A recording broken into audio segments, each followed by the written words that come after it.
Hello friends, good morning. কেমন আছো তোমরা সবাই? আশা করি ভালো আছো, আর আমিও মোটামুটি আছি। তো আজকে এই ব্লগটা তোমাদের সঙ্গে যেটা শেয়ার করব সেটা অনেক দিনের ব্লগ, মানে যেদিনকে বাবার বাড়ি থেকে বাড়ি এসেছিলাম ওই দিনকার ব্লগ।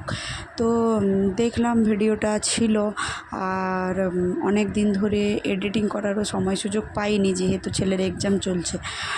সেই জন্য তো ভাবলাম না আজকে তোমাদের সঙ্গে শেয়ার করি। তো চলো, যেদিন বাড়ি এসেছিলাম সেদিন কি হয়েছিল না হয়েছিল সবটাই তোমাদেরকে শেয়ার করব।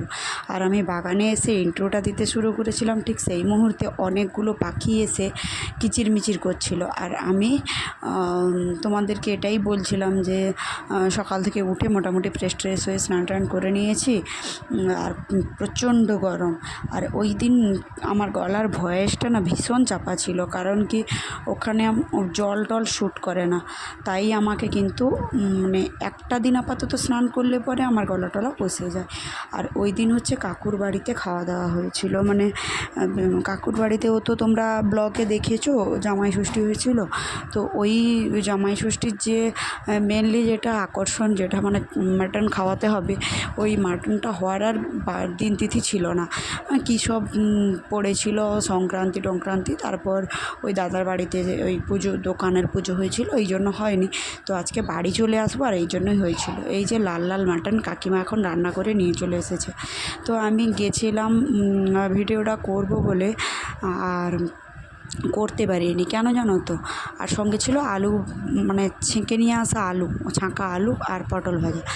আর ভিডিওটা করতে পারিনি এই কারণে, মানে ফোঁটা ফোঁটা বৃষ্টি পড়ছিল। ভাবলাম যদি জোর বৃষ্টি হয় তাহলে, এই ভেবে মোবাইলটা আমি নিয়ে যাইনি। আমি কিন্তু চলে গেছিলাম একটু বাগানের দিকে, মানে কাকিমা রান্না করছিল। আমাদের অ্যাকচুয়ালি মাংস না বাড়িতে রান্না হয় না, আলাদা বাস্তুতে রান্না হয়। তোমরা আমার আরেকটা ব্লগেও দেখেছো, যেটা আমি মোমো বানিয়েছিলাম আলাদা একটা জায়গায়, বাড়ির রান্নাঘরে নয়। যাই হোক, আমার বাবার বাড়িতে মন্দির আছে, ওই কারণে হয় না। মন্দিরে যদিও বা এখন ঠাকুর নেই, ঠাকুর দান করে দেওয়া হয়েছে অন্য পুরোহিতকে, সেই জন্য।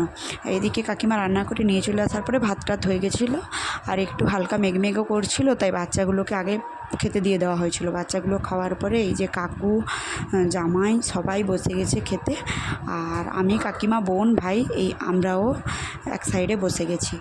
আর আমাদের খাওয়া মানে এই যে খাওয়া, একটু গল্প আড্ডা, আর খেতে খেতে গল্প করতে করতে এই যে একজন বান্ধবী বলো বা মানে ভবিষ্যতে ভাইয়ের বউ হবে এরকমটাই বল, তার সঙ্গে ভিডিও কলে কথা হচ্ছিলো, সেই সব বিয়ের কথাই হচ্ছিলো, গল্প হচ্ছিলো, আড্ডা হচ্ছিলো, এগুলোই চলছিল। যাই হোক, আর খানিকটা পর বাড়ি চলে আসবো, এটা নিয়ে একটু মন খারাপ। এই তো দেখতেই পেলে আমার ছেলে মোটামুটি রেডি হয়ে নিয়েছে, আর চলে এসেছিলাম। অনেকটা রাত হয়ে গেছিলো, টুকটুক করে বৃষ্টি পড়ছিল সেই দিন।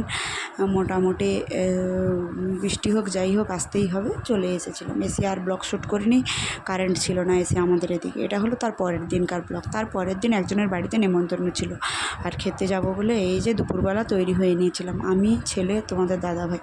আর ভীষণ গরম, তাই ছেলেকে ওই পাতলা ড্রেসটা পরিয়েছিলাম। আর যাদের বাড়ি যাব সেটা হচ্ছে আমাদের বাড়ি থেকে মিনিট 10-এর রাস্তা। তো চলো, দেখা হচ্ছে আবারও একটা ব্লগে। এখন টাটা।